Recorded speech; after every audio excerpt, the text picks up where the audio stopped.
Hello. ഇന്ന് ഞാൻ വന്നേക്കുന്നത് ഡ്രോയിങ്ങിൻ്റെ വീഡിയോ ഒന്നും ആയിട്ടല്ല, ഒരു പ്രോഡക്റ്റ് റിവ്യൂ ആയിട്ടാണ് വന്നിരിക്കുന്നത്. അടുക്കളയിലൊക്കെ ഉപകാരപ്പെടുന്ന നല്ലൊരു സോപ്പിനെ പറ്റി പറയാനാണ്.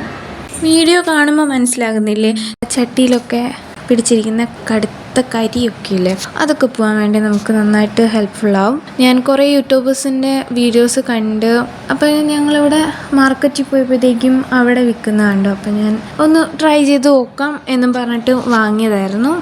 കറക്റ്റ് ഞാൻ നോക്കിയില്ല, അത്യാവശ്യം നല്ല വില കുറവ് കണ്ട് ഞാൻ വാങ്ങി ട്രൈ ചെയ്ത് നോക്കി. നിങ്ങൾക്ക് ഈ വീഡിയോ കാണുമ്പോൾ തന്നെ മനസ്സിലാക്കാൻ പറ്റും.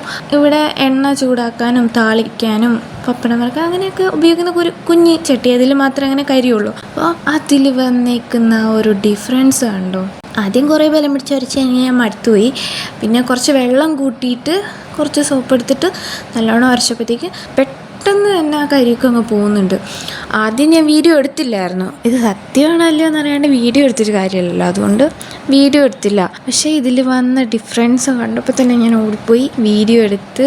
പിന്നെ ഈ സോപ്പിനൊരു നെഗറ്റീവ് ഉണ്ട്, വേറെ ഒന്നുമല്ല, അതിൻ്റെ സ്മെല്ല്. എൻ്റെ ദൈവമേ, എന്ത് സ്മെല്ലാണെന്ന് എനിക്കറിയാൻ പാടില്ല, ഒരു വൃത്തിയായിട്ടൊരു സ്മെല്ലാണ്, ഭയങ്കരമായിട്ട് കുത്തുന്നൊരു സ്മെല്ലാണ്, ഭയങ്കര മോശമായിട്ടുള്ളൊരു സ്മെല്ലാണ് അതിൽ ഉള്ളത്. അപ്പുന് മണക്കാൻ കൊടുത്തപ്പോഴത്തേക്കും അപ്പു പറഞ്ഞു ഭയങ്കര നെയ്യ്, ഏതൊക്കെയോ നെയ്യിൻ്റെ സ്മെല്ല് കലർന്നിട്ടുള്ളതാണെന്ന് പറഞ്ഞത്. ഈ സോപ്പിന് എന്താ പേര് പറയുന്നതെന്ന് എനിക്കറിയത്തില്ല.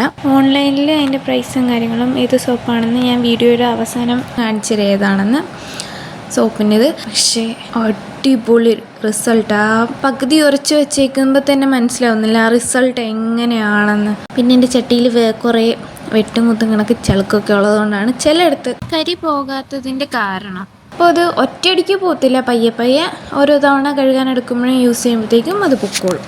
പിന്നെ ഒരു പ്രത്യേക കാര്യം ശ്രദ്ധിക്കണം, വേറൊന്നുമല്ല, ആ സോപ്പിട്ട് കഴുകിയതിന് ശേഷം നമ്മൾ നോർമലി ഏത് ഡിഷ് വാഷാണോ യൂസ് ചെയ്യുന്നത്, സോപ്പാണെങ്കിൽ സോപ്പ് അല്ലെങ്കിൽ ഡിഷ് വാഷ് ലിക്വിഡ് ആണെങ്കിൽ അത് ഇട്ട് പാത്രം കഴുകിയെടുത്താൽ മതി. അപ്പോൾ ആ ഒരു സ്മെല്ലിൻ്റെ ഇതൊക്കെ അങ്ങ് പൊയ്ക്കോളും.